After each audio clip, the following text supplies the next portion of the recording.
Hey there. So in this video, I want to go over how a driver profile should be done and how to keep track of everything that you need to do in a driver profile because it's easy. It's just a lot of paperwork, which can be tedious at times. So to start off, I think that we should create like some sort of Excel, whatever you're comfortable with. But in this particular, in the way I'm going to do it, just for presentation purposes, is I'm going to write it in an Excel sheet. So what we're going to do is the first thing we're going to need, obviously, is the application. And then after the application, we will need the driver's license picture. Um, I'm going to make this a bit bigger. Driver's copy the front, and then we need the driver's license copy the back. And then we need their medical card. We need an MVR, which stands for Motor Vehicle Report. This is not necessarily needed, PCP report, but you know, if you want to go extra, it's not necessarily needed, but um, you can get it. I will put asterisk signs for like the actual things that you need, and if you want to like have a pristine, pristine driver profile, then you can,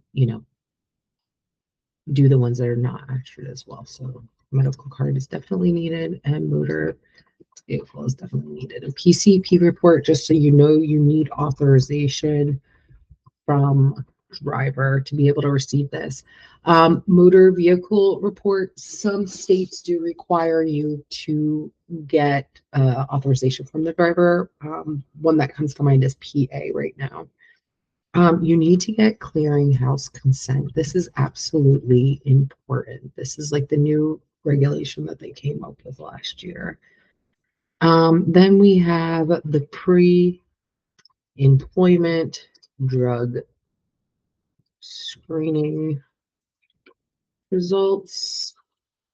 This is absolutely needed.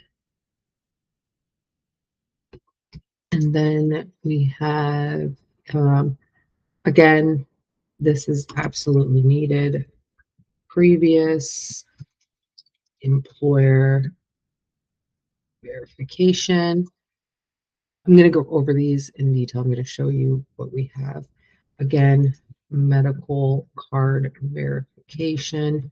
Oh, it's actually technically not needed, but I want to say it is because you want to make sure that it's not just a written, so they didn't just write it themselves. Driver risk form is not needed, but it's nice to have.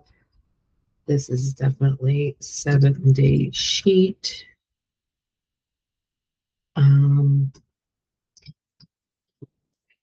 Drug and alcohol policy, distracted driving policy.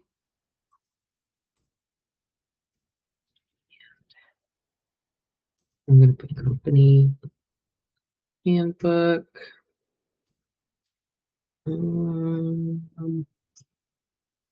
This one it's iffy, so I'm gonna put yes. So road test examination and certificate. This one, if driver is not a citizen, we need work verification. And I think that might be everything at this point, if I'm not mistaken. So we'll just put, check boxes to make sure we're doing checking it off as we're doing it. So, I'm gonna go over a typical application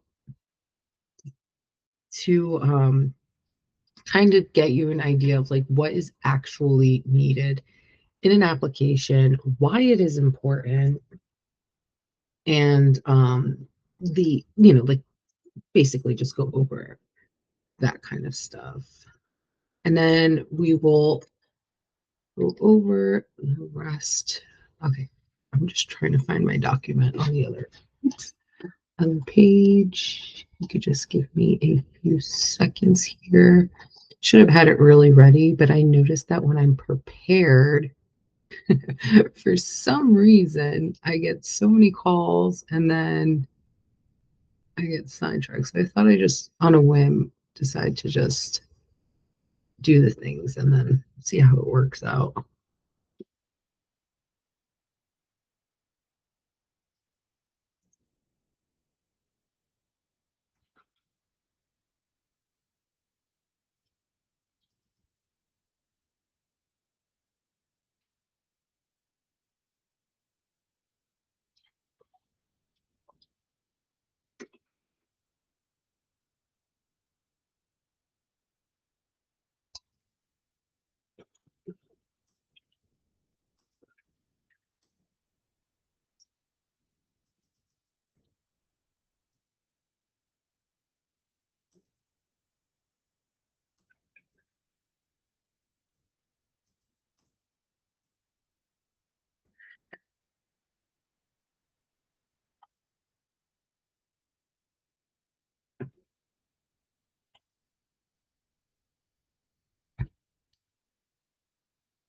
Just gonna need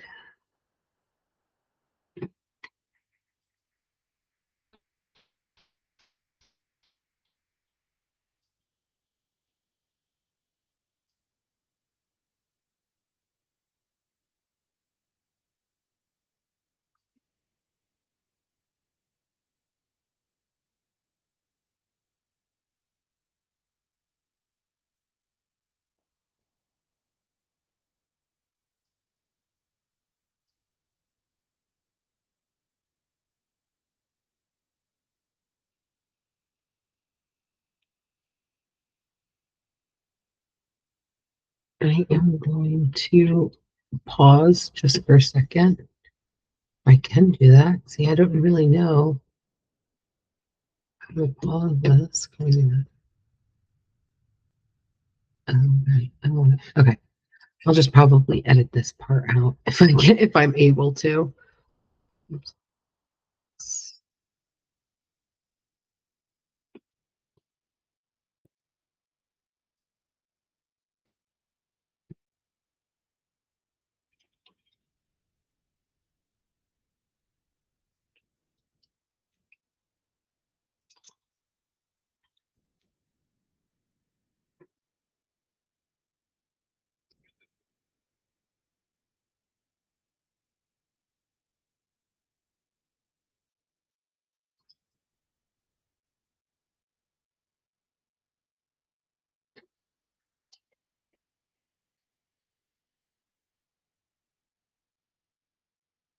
Hmm. I'm finding all of these little things. I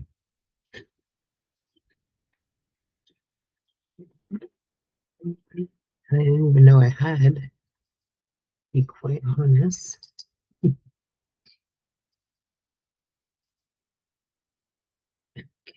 I found it.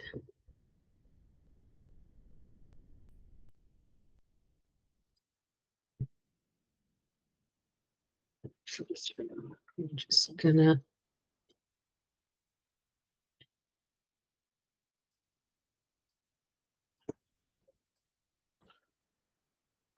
save the call. I gotta constantly just like remind this thing that I'm still here.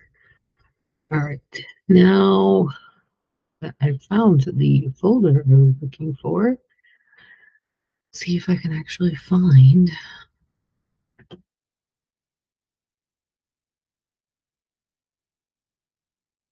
the hiring packet, which I have.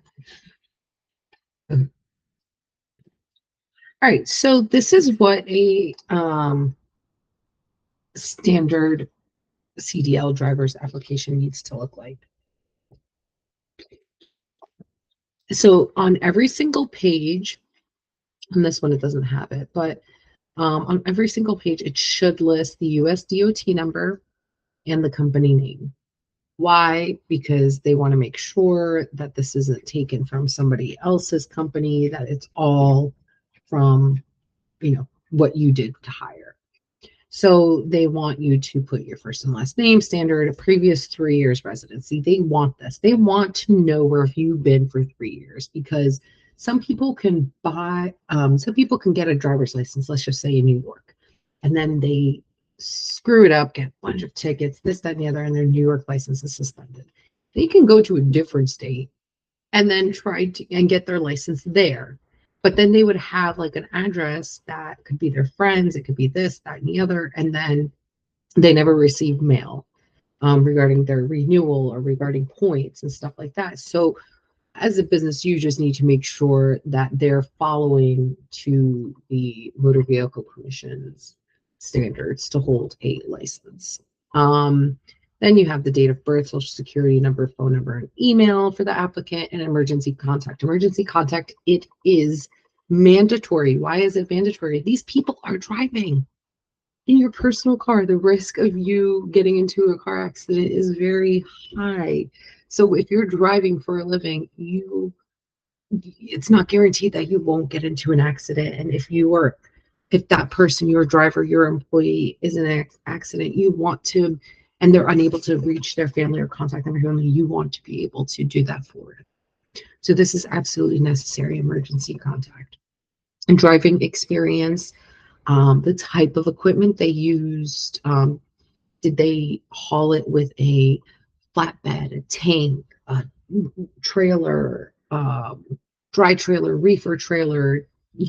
This is, we want to know what your experience is, from what dates, approximately how many miles did you do it? Not years, miles, because I could work for a year and drive, I don't know, 50,000 miles, but then there's other people that could drive for 5 years, and in that total 5 years, they only drove 50,000 miles. So this again is important. Accident report for the past 3 years. The reason why we write this is because we're going to be submitting your driver's license to the insurance company. And when you submit it to the insurance company, they're obviously going to run a background check to see what's what. And when they confront us with, oh, do you know if this driver has had any violations? We want to be upfront with them. So we want to be able to know, and it would also help us prepare for, before they could even look back to your background check, we can be upfront and honest, be like, look, this driver had an accident. Here's the police report. He is at no fault. He's not at fault. So then they can work with you because we're being honest, and they're going to be like, okay, thanks for being upfront and forward. We will see what we can do. Same goes with traffic violations. So it's definitely important it's not going to mean that just because you have an accident record doesn't mean that we're not going to accept you.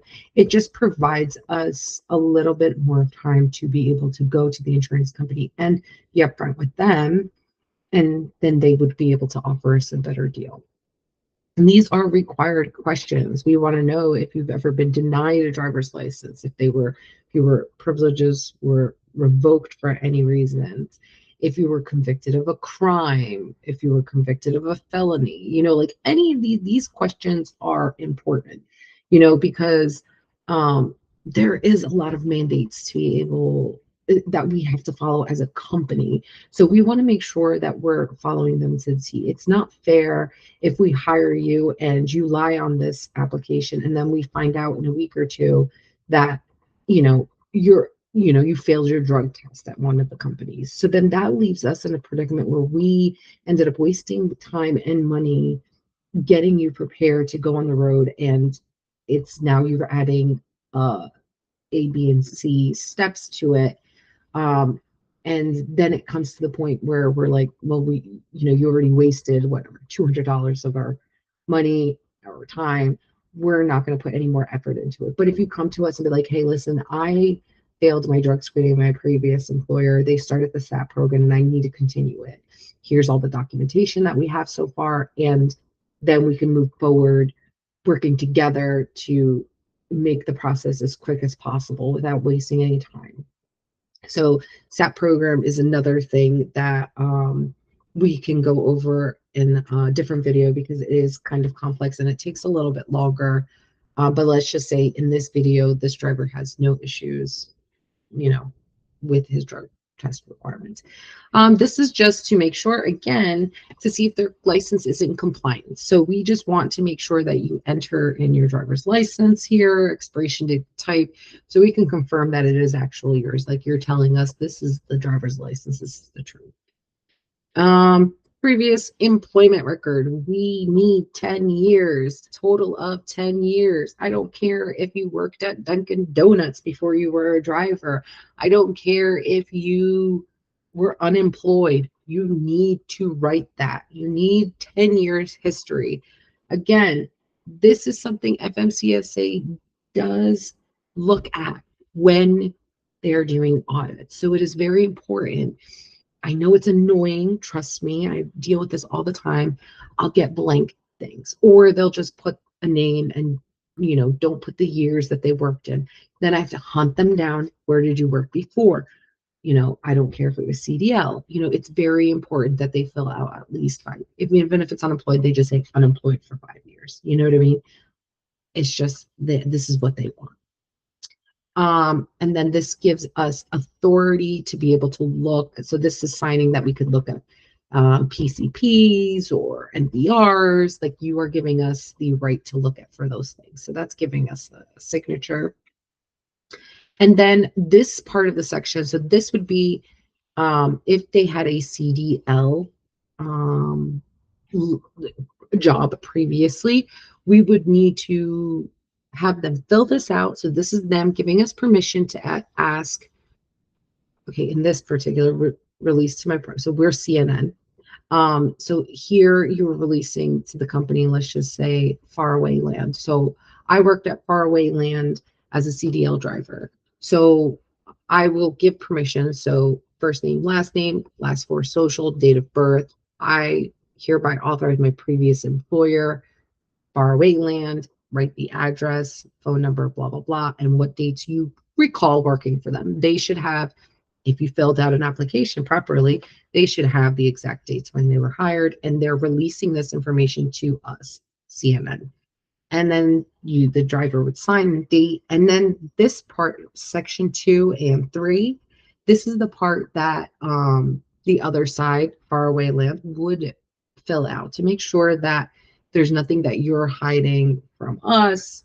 If there was something that, you know, happened, there was an accident, this, that, and the other. And it also helps with us, you know, so if you didn't write anything, we don't have to really necessarily go and ask you because they will provide that information.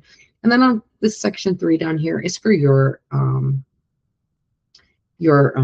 self. So like say if I'm working for CNN and I emailed this, so I can look up companies through FMCSA, which I can show you right now since we're on here, which it kind of makes easier because a lot of the time they don't put the address or the phone number because they don't know. So let's just say FMCSA screenshot. And in this situation, I'm going to do the YNA because we have, that was the list. YNA Logistics LLC. It's going to, oh,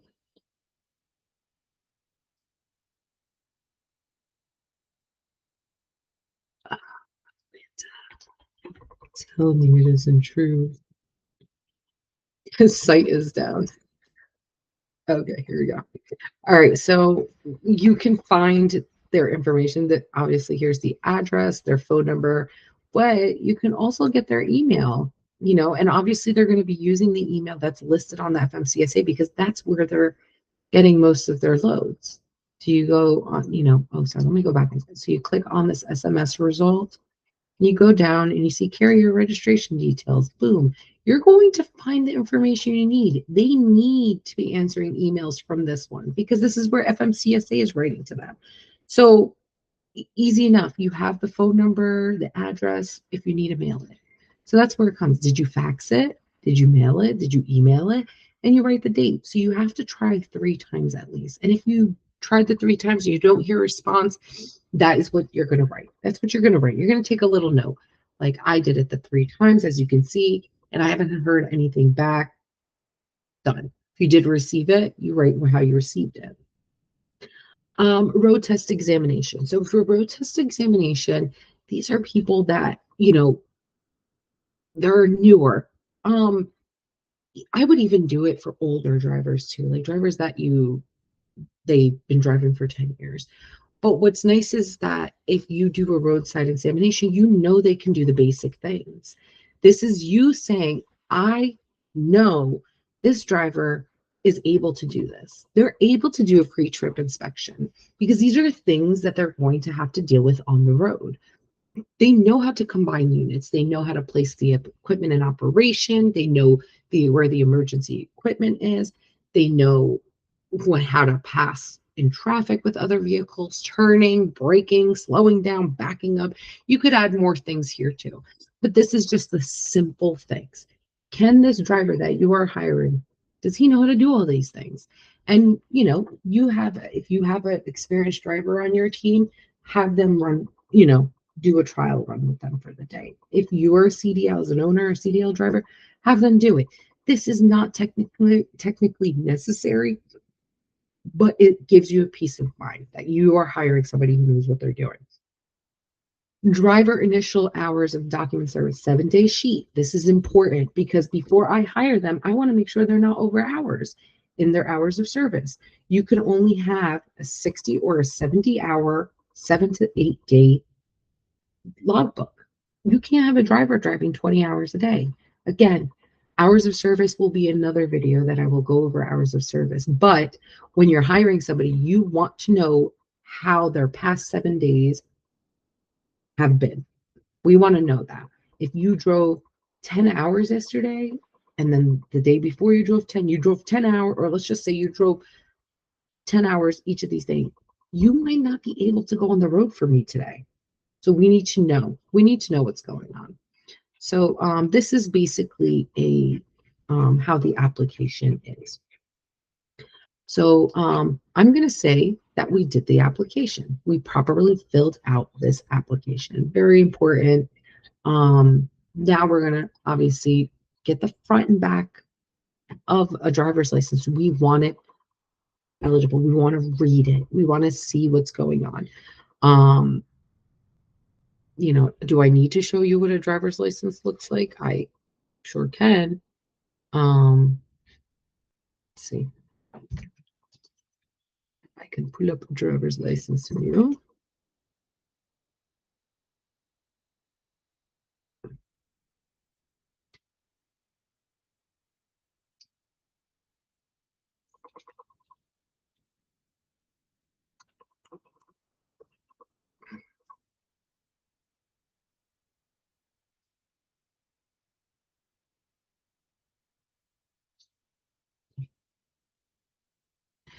All right, so for this one, it's New Jersey. As you can see, that it has all the information, which I'm going to probably blur out by the time you're watching this. But yeah, I have the front and I have the back. Why is the back important? Because it writes the endorsement. This particular person has a motorcycle license. He has a tanker. He could haul a tanker. If he had white glove, TWIC, it would be on here. He tells you he's a class CDL, and then it says if they have any restrictions, do they have classes? We got to make sure. So this is basically what you would need for front and back driver's license. Read it perfectly. I could see everything. And then we have medical card. So I have long form examples and I have short form examples. So I'm going to keep it with the driver that I was just using. So it says, their name, the expiration date right here, who the examiner was, driver's thing. A driver must carry a medical card with them at all times. Their CDL license means nothing without that medical card. when their medical card expires, they need to submit it to their state DMV, respected state. So this particular person is from New Jersey, so he would have to submit at this date. It expired already, but when it expires, you need to submit it to your state saying, hey, here's my CDL medical card. I'm updating it to the system. Because if they don't, they get like 60 days, some states 30, and they will degrade, like they will um, put you to class D, like a regular license without this medical card. So for medical cards to be able to confirm if the doctor is legit, you can go to FMCSA medical examiner, and you can see National Registry of Certified Examiners. So we're going to go in. I want to go and see if this guy that he, you know, that this guy went to is actually thing. So where we're going to find that information is National Registry number. If you can see it right here, this is National Registry number, and I'm going to enter it into this field here. As you can see, National Registry number, I'm going to make this a little smaller so I can see both at the same time. And we're just going to search. And sure enough, the person should come up. Gotta make this bigger.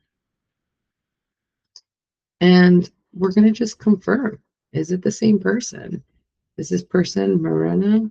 There you go. Morena Tubspa. This person exists. So here we go. So this is confirmation. If you want, add this, save it, put it in the driver's profile because you want to confirm that you've looked. Some MVRs, when you're pulling MVRs, they will tell you on there as well. But if not, it takes 2 seconds. How hard was that? Wasn't hard at all. So that being said, we kind of just went over medical card as well and medical verification at the same time. So we verified this is good.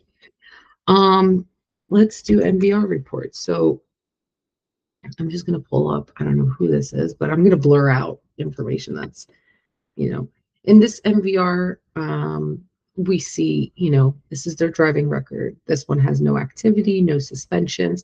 It kind of is just basically, you're just making sure when his driver's license was issued, what's going on, medical card. Like I said, some of them do confirm it for you. So this is basically just seeing their driving record to see what's going on, So you need to pull this. You could ask your insurance agent because some of them do provide this service for you. They'll be like, okay, yeah, we'll pull it for you. Or you can ask the driver directly. Sometimes they in their respected states, let's say New York, they're allowed to just log in and get their MVR for free instead of having to pay any money. So motor vehicle and the driver risk form I was talking about.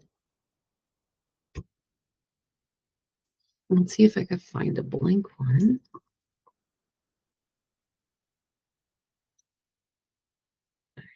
Oh, this is blank. Is basically going over what you're seeing in the MVR. All right. So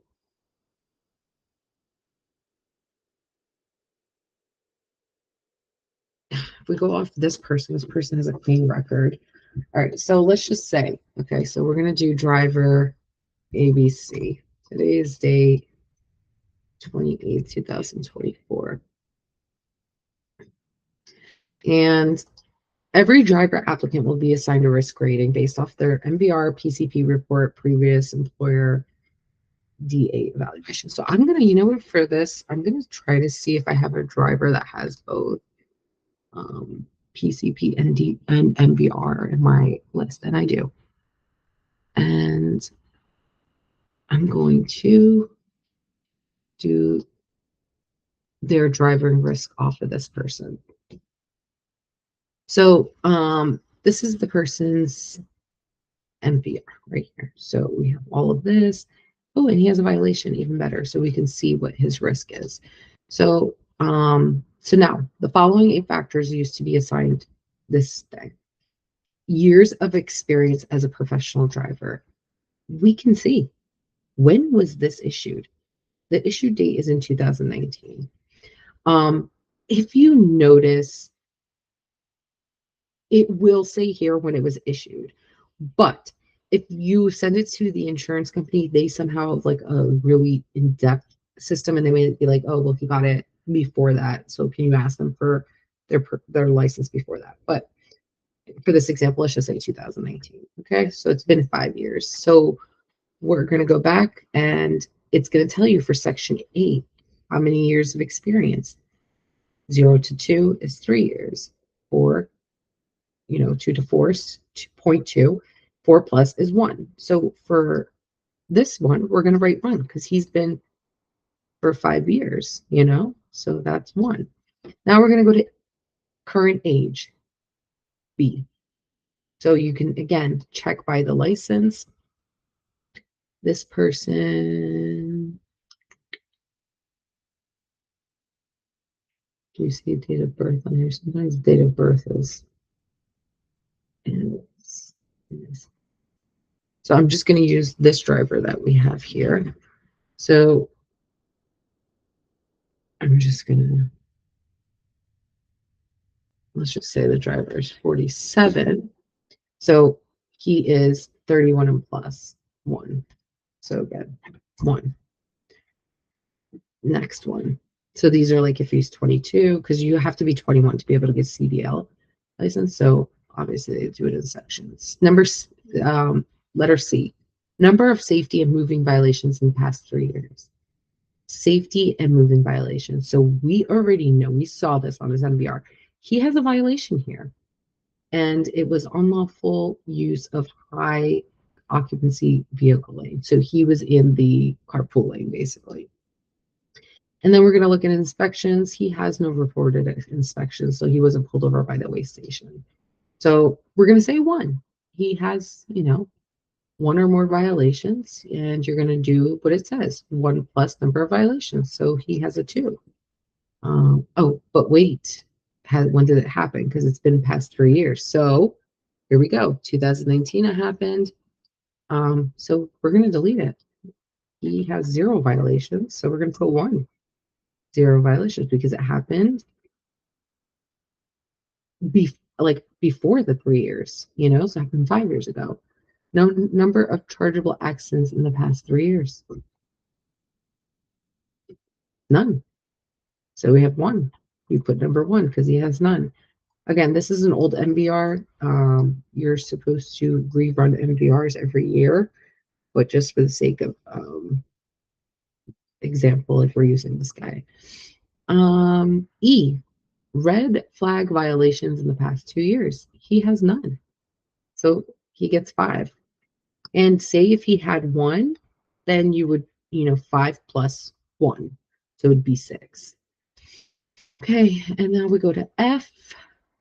Clean level 1 to 3 inspections in the past 2 years. So this guy, like I said, PCP, this is his PCP. He doesn't have anything. He doesn't have clean or bad violations. So for this one, we're just going to subtract this number from the total. Okay. So we're going to be subtracting this number from the total. So we're going to just put -1.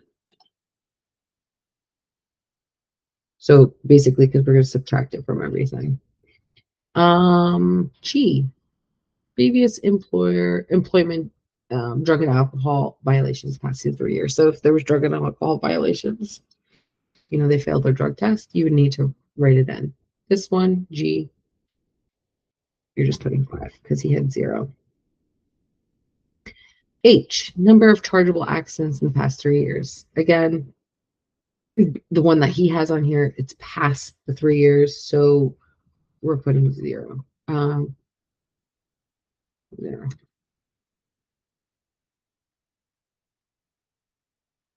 So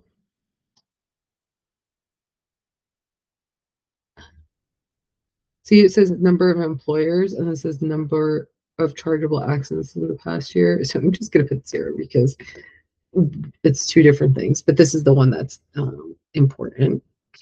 So now we're going to be adding all of this up. So he has a 1 for experience, 1 for age, 1 for C, 1 for D, 5 for E, minus 1 plus 5 plus 0. So he's a 13, which is, he's basically no risk. Best is 15 to 25, average is 26 to 36, questionable, high risk. And you just, that's it. And if you have any notes regarding, like, say, if they have a violation, add the notes. Again, this is not required by the FMCSA, but if you want to be extra and you want your profile to look amazing, here you go. This is what this is. All right, so now we went over, actually, since we have PCP form, like, let's just go over that. PCP form is actually when they were pulled over under roadside inspection. It will tell you this driver has been pulled over for X, Y, and Z. This was the violation, the level of inspection this driver went through. So it also, obviously, if they get to have a bunch of clean things here, you're like, wow, this driver knows what he's doing when he's on the road. And if he has a ton of violations for roadside inspection, then you have to work on them with certain things.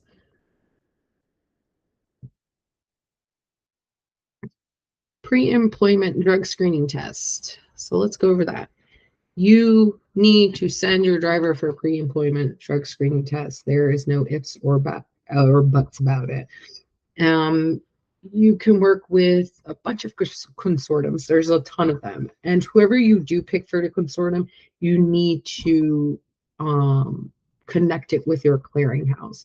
Again, clearinghouse, I will be doing a separate video for that and how to do that, because this video is already becoming so long. So you need to send them. So for the pre-employment drug screening, again, I will go over randoms and everything during clearinghouse, but you have to send them, and they will get a COC, chain of custody form. Once they are done with their drug screening test, they should send you a picture of that, because you want to put it in their file. So you want to see that the chain of custody was from them, the specimen, to the lab saying, I'm confirming that this person, there was no other person involved when they were providing their specimen. So that chain of custody is very important during an audit for FMCSA. So that's pre-employment. Previous employer verification. Okay, I think I kind of like briefly went over that. So as you can see, let's just say the driver XYZ, CNN. I kind of like went over it here. So this page here, you have to send it to all of the places that he worked as a truck driver, CDLA, CDLB driver. You have to try this 3 times. You have to try to get a response. You have to send it to every company they worked for as a driver, because we need to know. We need to know if he did any of these. Did he alter or substitute test specimens? Did he have any accidents? Like, this is important. So this needs to be sent out to the employer. And you would, like I said, you could look on FMCSA, like they just put, I don't know, like Go Team Go LLC. You can look up LT Go. You can do that on FMCSA. They provide you all that information. And then you put that in their file. Driver's risk, we went over that. 7-day sheet, we went over that. Drug and alcohol policy. Your company needs a drug and alcohol policy. I don't care where you pull it from, whose template you use, you need it. You need the basic form notifying your driver what your rules and regulations are considering drug and alcohol policy. You need to have it, you know.